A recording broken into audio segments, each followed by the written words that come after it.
Several minutes of commercial-free football starts now. Here are the Purple Mortgage Guys. Hey, welcome everybody to another episode of Purple Mortgage Guys, joined with Goose and Tanner. And we're going to preview the old Sunday night football primetime, no Kirk, but primetime Vikings football against the Broncos. Road game, outdoors, on grass. Weather will be maybe a little chilly, but should be a pretty decent night.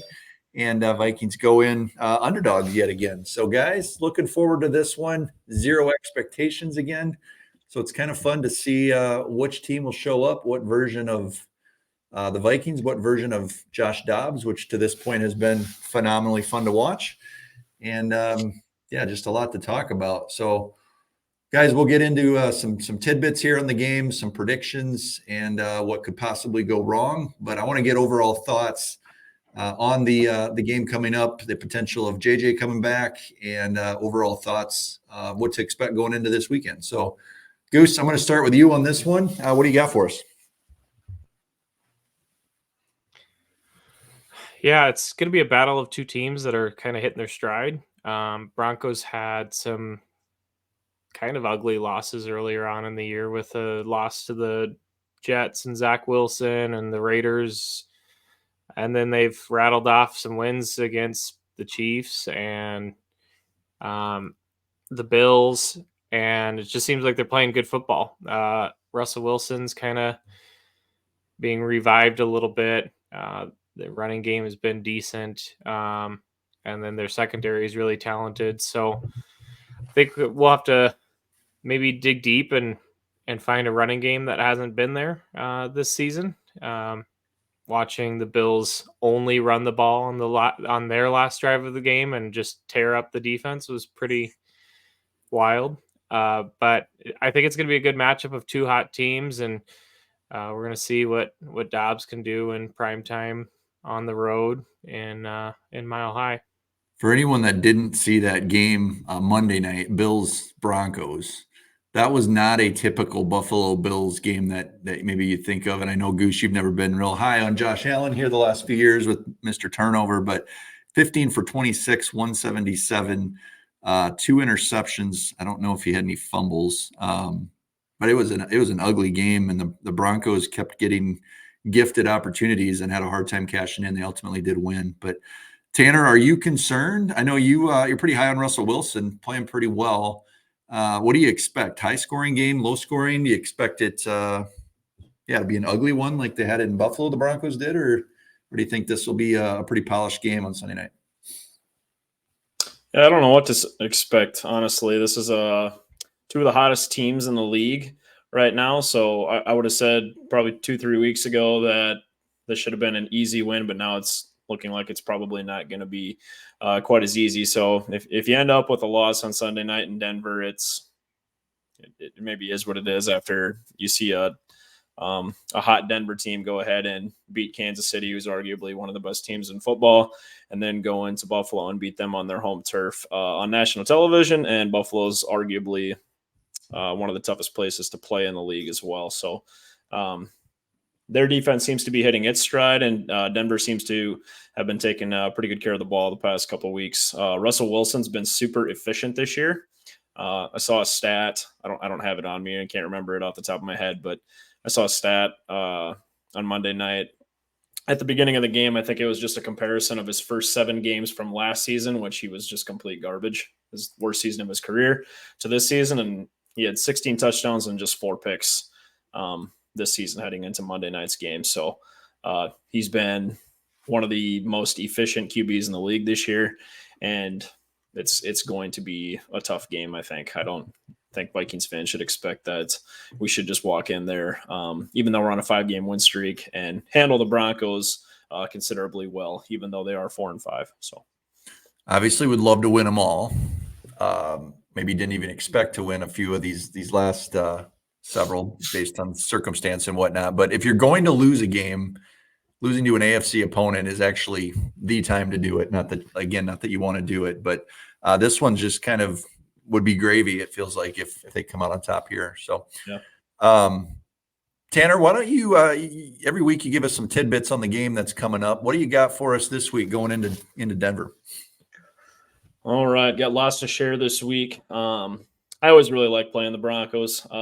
It's kind of one of those teams, especially here in South Dakota, where I have a lot of friends who are Broncos fans. It seems to be a popular Midwest team, and they've always seemed to be have some pretty good matchups against the Vikings. So I'm just excited about it. So the Vikings are 8-7 all time against the Broncos. Been a pretty fair matchup for the most part. They're 3-4 in Denver. Fun fact, the last 4 Vikings-Broncos matchups in Denver have all been decided by 3 points. So they have lost the last 2 in 2015 and 2007, and they won 1999 and 1993 each by 3 points. So seems to be a trend that it's probably going to be another close game. I always hate these history ones because they're different teams, but you keep proving me wrong here, Tanner. So I'm going to go with it. I'm going to embrace the 3-point game. The weather in Denver is actually supposed to be fairly warm for this time of year on Sunday night. It looks like it's supposed to be cloudy with a slight chance of showers / snow is what I saw, with a low around 34. So that's cold to most people, but I think for Denver, Colorado, that's probably fairly warm for this time of the year, especially at night. The Vikings are 6-10 all time on Sunday Night Football, including just 2-6 in road games. This will be the very first AFC team that the Vikings have ever played on Sunday Night Football. The other 16 team games that they've played on Sunday night have all been NFC teams. It's pretty wild. Josh Dobbs will be making his first career start against the Broncos on Sunday. He is seeking his first career road win after starting out 0-5. Russell Wilson is 7-1 in his career against the Vikings. Most of those wins coming in Seattle. He has not played the Vikings as a Bronco yet. He is 5-0 at home against the Vikings. In those starts, he's thrown for 205 yards a game, 14 touchdowns, 5 interceptions, and a 100.7 QB rating. So Russ has had some pretty good games against us. Speaking of Russ, like we alluded to earlier, he has been pretty good this season. He is second in the league in touchdown passes. Only Josh Allen and Tua Tagovailoa have more. He is also tied at second in touchdown passes with Kirk Cousins, which is kind of wild because he hasn't played in 2 weeks. Yeah, that is wild. Russell Wilson's also fourth in the league in QB rating. Only Brock Purdy, Tua Tagovailoa, and Dak Prescott have a higher QB rating this season. And this is kind of a nasty stat for us. Only 2 QBs in the league have been sacked more than Russell Wilson this season. There we go. Sam Howell of the Commanders and Zach Wilson of the Jets. So that's kind of good for us.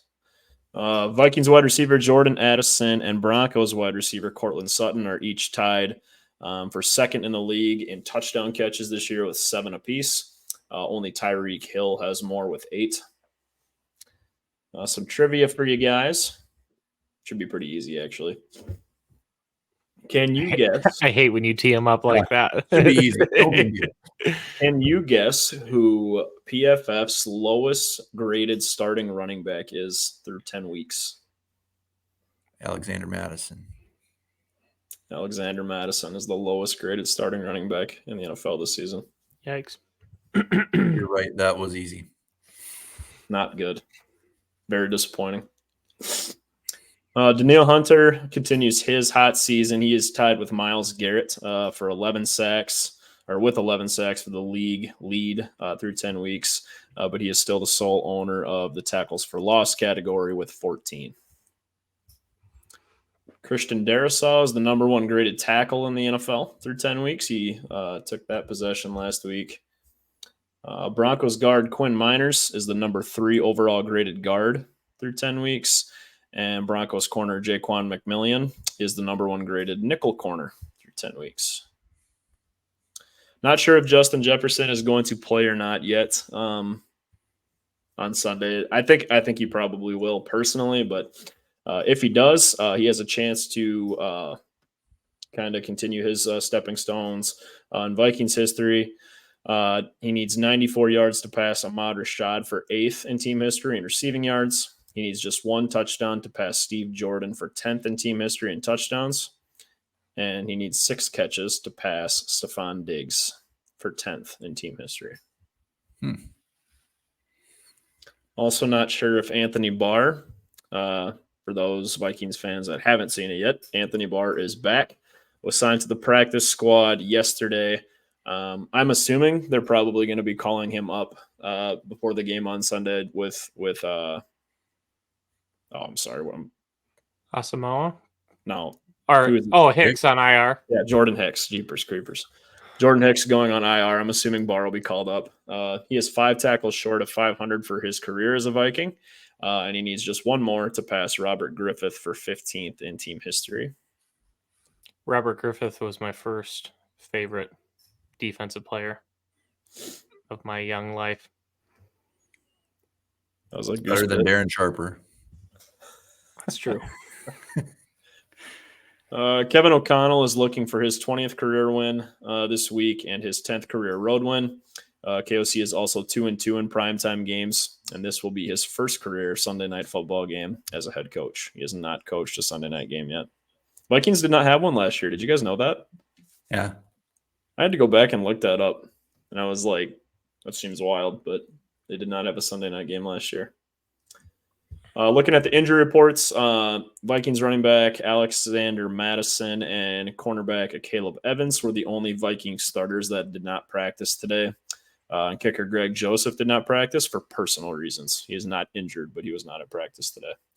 The Broncos are about as healthy as they can be. Left guard Ben Powers was the only starter for the Broncos that did not practice today. And updating you on the NFC playoff picture again, there is no change from last week. If the season ended today, the Vikings would travel to Detroit to take on the Lions, the number 2 seeded Lions, for the 3rd time in a month. You know what's wild on the playoffs? If they were starting today, there would be no Buffalo Bills and there would be no Cincinnati Bengals. Is that not crazy? It's pretty wild. Not that crazy to Tanner. He predicted the Bengals to miss the playoffs before the season started. I thought he was nuts. Of all the teams in the AFC North, the other 3 would be in, but the Bengals would be outside looking in. 9-8 with a winning record, and they're going to miss it. Got just a few more here that I really would like to share with people. The Vikings, for the first time this season, have now taken sole ownership of the number 1 graded pass protection team in the league. Isn't that wild? Yeah. I didn't think I'd ever be able to say that as a Vikings fan after all the BS that we've had to That is awesome. Go through for the last 15 years on our offensive line. So for the Broncos, couple defensive stats for them. They are last in the league in total defense, giving up 401 yards per game. And they are last in the league in rush defense, giving up 158 yards per game on the ground. So Josh Dobbs season. That's all I got. I'm here for it. I want to give one more bonus tidbit for you. I didn't say it, huh? The date was November 13th, 2022. The Buffalo Bills were in an emotional game. Their opponent, the Minnesota Vikings, came out on top. You remember that day very well. It was a crazy game. Riding an emotional high. Can't lose, on top of the world. They come in the next week. Tanner, you remember it, and get absolutely throttled by the Cowboys, right? Unreal. Is that what you said? Unbelievable? Something like that? UNRL. Anyway, Broncos, 1 year later to the day, win an emotional game in Buffalo, Monday night, prime time. Emotional high. They think they're back. They think they're rolling. They're going to run into a buzzsaw a week later at home. I'm not going to check the score yet, but that's what just a little bonus tidbit. Dates matter. I'm fine. I'm fine with that against a Sean Payton coach team. So that would be fun. All right, guys. My favorite part of the whole week, which is throwing out predictions that never come true, but one of these times we're going to hit on it. And if they weren't bold, this would be easy. But this is bold predictions. Goose, lock us in with something that's going to happen in the game, and then we'll go around again and predict the final score and how it plays out. So, Goose, give us something that will happen in the game Sunday night. Believe it or not, I had this tidbit locked in before, or my prediction before Tanner's tidbits. Okay. The Vikings are going to have their first 100-yard rusher this game, and it's going to be Ty Chandler. I like it. Either in the practically the sole RB1 spot, or if Madison does go, KOC's had a tendency to be a little careful with players coming off of concussion or injury. I also think this is kind of a built-in. I think it's tough for KOC to be like, I'm benching Madison, who's our guy. This is a pass protection. Built-in excuse. It's a built-in excuse for the Ty Chandler project. And I think run game is going to be important. I think that's going to be the best way to attack the Broncos in this weather. And so between a combination of Dobbs and Chandler, that's how I think their path to victory is. And I think Chandler's going to take advantage with 100-plus rushing yards. Does anybody want Madison to play? Like, is anyone hoping he's healthy? I'd rather just see what we have. Not at this point in the season. I think for pass protection, it's probably a benefit to have him on the field. But I've seen enough to have the benefits of Ty Chandler on the field, and I think that's only going to continue. So, if we use Madison properly, I'd like him to be healthy and available. Just because I think healthy is in like 5 touches a game. Healthy. Yeah. Like there's probably 3 or 4 pass protection plays that I've seen from him in the past like 2 weeks that have been really impressive, like coming across the entire line of scrimmage. And then he's had a handful of drives where he runs the ball hard and he's picking up 6 or 7, but there's way too many where he thinks he's a scat back and he's not. So it'd be nice if he was in the rotation, but yes, 5-6 carries. Gotcha.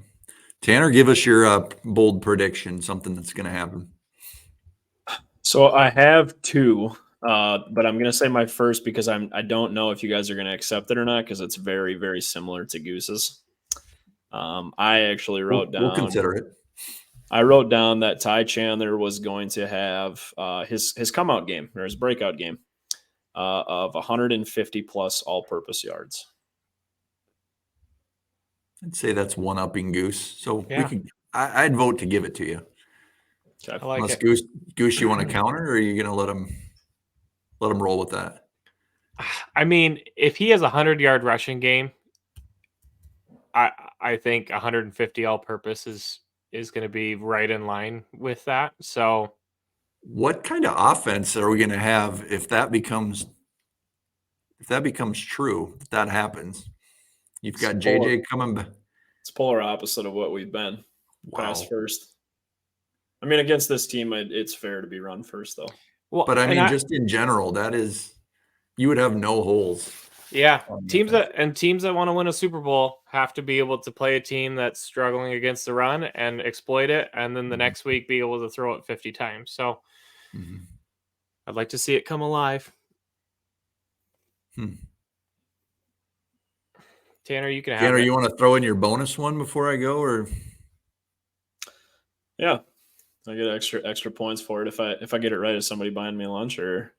Yeah, Goose will buy you lunch. I'll determine that once I hear it. I'm going to say Anthony Barr is activated off of the practice squad, and he gets a sack in his first game back at the Vikings. I'll get you lunch for that. I'm going to go fairly generic here, but I have a feeling that we are going to see a little bit more creativity from the offense, and I think someone other than Josh Dobbs will complete a pass of either 10 yards or more or a touchdown. So we'll see. Bonus points. You have a best guess on who that's going to be throwing? I would like to say it's JJ, but I don't know that they'll get that. I don't know if he'll be involved. If he plays, I'd like to say he's 100% because that's what they said. He's not going to play unless he's 100%. So then I'd see him on the field all the time. If it's not JJ, I will say it would be Addison.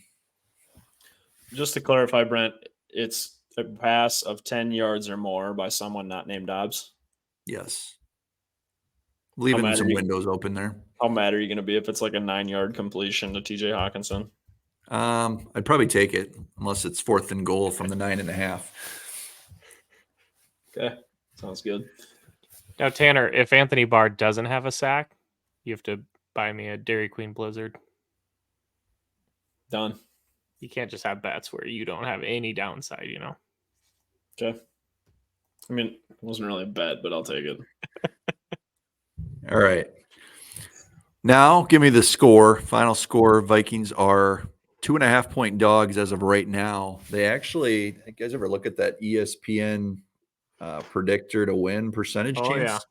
Yeah. 57% chance to win, yet they are a 2.5-point underdog. So figure that one out. Goose, start with you again. Tell us who wins, why, and how it unfolds in the fourth quarter. I heard I was watching a bit of a game preview, and I don't have it right in front of me, but there was like 4 or 5 games in a row where Russell Wilson hasn't thrown for over 200 yards, which kind of blew my mind with how well he's playing. Mm-hmm. He's just been like Tanner mentioned earlier, he's just been really efficient with when he is putting up stats. So that gives me a little bit of confidence going into this game. I think our run defense is starting to come along, and Harrison Phillips is playing well.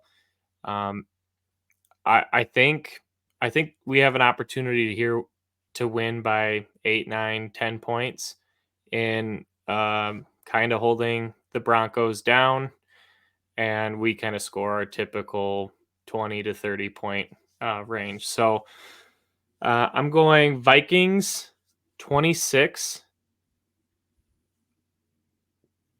Broncos 17. 26-17. Okay. Got the W. All right, Tanner, what do you got? It also had a score somewhat similar to that. So we've had last 4 road games in a row, all decided by 3 points. I'm going to say this one is decided by 4 points. I'm glad Goose hit on that actually, because I did want to bring up that this is probably the best run defense that we've had since 2017. That was the best defense in the league that year, and I think that being able to stop the run goes a really long way when the playoffs come, because typically teams that run the ball really well control the clock. So being able to do that gives the Vikings offense a good chance to stay in it every single week. So I'm going to say that the Broncos cannot run the ball against us, and they just really don't have that great of an air attack. I feel like they don't have a tight end right now. Greg Dulcich is on IR, I believe. So it's Cortland Sutton and a bunch of fairly disappointing names. Jerry Jeudy's been crap this year. So I'm going to say the Vikings win this one 26-22. I'm going to say that who is the Denver kicker? Will Lutz. I'm going to say he'll have a pretty big day. Lots of field goals for him. He had a rough night the other night. Yeah. All right, boys, are you ready for this one? I think so. Predicted a loss last week. Mm-hmm. I didn't know what to expect. A heavy loss too. Heavy loss. I was completely wrong. So you may not like the prediction here. We're going to get our first blowout victory on national television, prime time. NBC is going to be just drooling over Josh Dobbs and the new look Viking offense.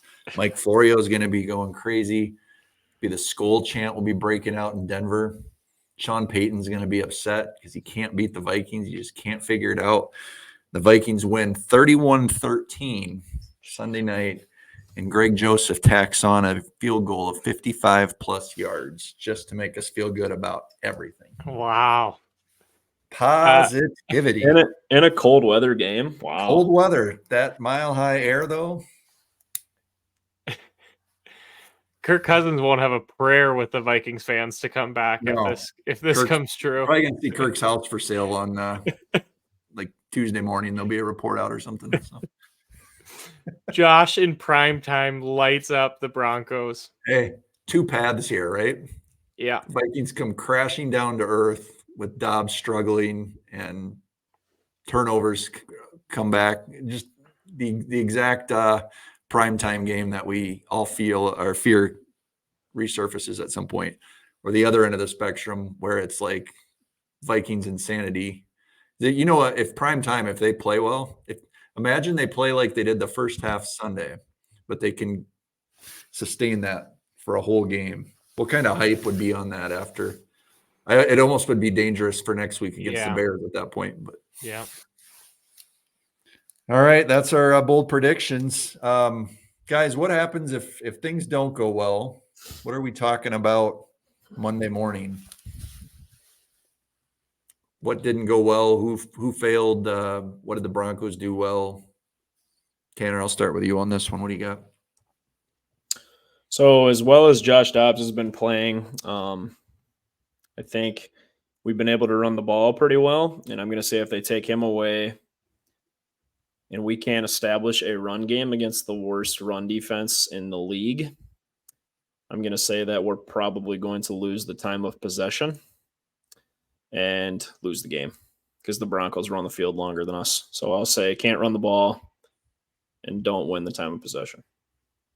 Okay. Goose, what do you got?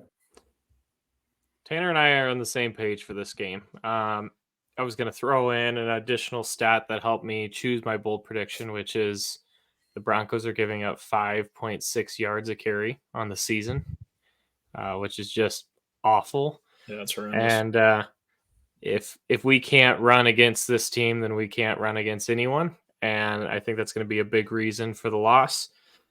Just to try to add a little flavor, and I think Tanner even alluded to it a little bit, is there's a lot of quarterbacks in the league. I think of Josh Allen. So you guys have heard me be skeptical of him. Matthew Stafford. Dobbs has had a handful of throws that could have been pick sixes, could have been interceptions, and the new quarterback magic fairy dust is sprinkled upon him. It bricks off the corner's hands. It gets tipped up in the air. Addison comes down with it. And then everyone forgets the throw and is like, Dobbs is the guy. Like, this is amazing. Let's go. So I would say running game, but also maybe Dobbs doesn't catch one of those breaks, and it brings us back down to earth a little bit on our expectations with how far we can go with Josh Dobbs. I love him, but think of the game flow, how that changes if that's a pick on the first drive last week. 14-point swing. Different. Yeah. I'm gonna just a wrinkle off of that. I think if we can't run and have to throw the ball around, I think this is almost exactly what you said, Goose, but I'm going to reiterate it because I think the same thing. I think if Dobbs throws a couple interceptions, that could derail the game pretty easily. So we'll stick on that side of the ball and go that route. Guys, I like to throw a few lines out there and you tell me over or under. Justin Jefferson. I'm not even going to go with yards or touchdowns. Number of snaps. Over or under 35. Obviously, if he doesn't play, it's easy. I actually don't even know like what an average snap count is for like a starting receiver in a game. It's usually like 40, 50, isn't it? I honestly couldn't tell you. I almost feel like you this? could put over under 1, and that would be. So is he going to play? Let's just go this way. Is he going to play or not? I would say if they're going to activate him, he's going to be on the field full time. Okay. Like that's I can't imagine them activating him and then just having him sit on the sideline. Like I would be very irritated if I was one of the best receivers in the league and you were like, hey, you're going to play, and then they don't put you on the field. So, yeah. I do think that was a good over-under, Brent. What's that? I think that was a good over-under. Jordan Addison, 71, 73, 68, 52, 49, 54, 28. That's a full load right there. Yeah. I'll say over 35 then. You think he'll play and play? Okay. Goose, you think? I'll go over as well. And one thing that's kind of crazy with a guy like JJ is when you've started his career the way he has, like if you want any prayer of catching the Jerry Rice's, which is still a long shot, but some of these records, like you can't miss a lot of time. And so if you're ready to go and coach is holding you out, like I think he's going to want to chase some of these all-time I think greats. there's And a you can't, huge incentive when it's a nationally televised game to get Yeah. back for this one too. Over under on we'll go Ty Chandler rushing yards, and because you both think he's going to have a huge game, I'm going to put that line high. 115 rushing. I was thinking right around there, so I'll go over. I'm going to go over too. Okay, just so we've got a little clip here. Ty Chandler will rush for over 115 yards on Sunday. Okay. Yeah. Josh Dobbs rushing yards over under 60. Before I get there, I really okay. What now? I was You just gonna say, I feel really good. I just feel like we've been wanting him to get more touches all year, and now he finally is getting a chance because it doesn't look like Madison's going to play. It looks like he gets like 6 to 7 yards a carry every time he touches the ball, and I just think this is going to be the game where everybody's like, "Why hasn't this guy been starting for like all season?" And KLC's going to look like an idiot. So, Josh Dobbs over under 60 yards rushing. I'm going to say under. Dang it, Tanner. I want to be different than you, but I agree. 60's a lot. I feel like they know that is his strength, and they're going to find a way to take that away this week. Like that's been the strength of our offense right now. He's keeping drives alive. And Josh Dobbs over under 210 yards passing.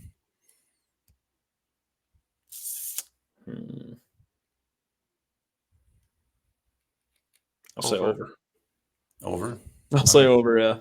All right. With JJ back, I would say if JJ wasn't playing, I would have said under, but JJ's back, and I think they'll get that. Guys, this is gonna be a fun one. These games are super intriguing for some reason, like obviously with Dobbs now, but don't you feel that way? Like in general? Yeah. More so than earlier this year. So the one thing that makes me think of that I'm seeing a lot of online is I'm getting a little, it's probably just the Kirk lover in me, but I'm getting a little like bummed out that people forget that this winning streak started with Kirk Cousins, like playing really good football and winning a bunch of games. And then Dobbs, although improbable, like didn't start this like spark of an offense. So, but no, I'm excited. Dobbs is super fun to watch, and I hope he just continues to improve. all right, PMG country, let's ride, huh? Have a great weekend, everybody. We'll see you on the other side, and thanks for watching.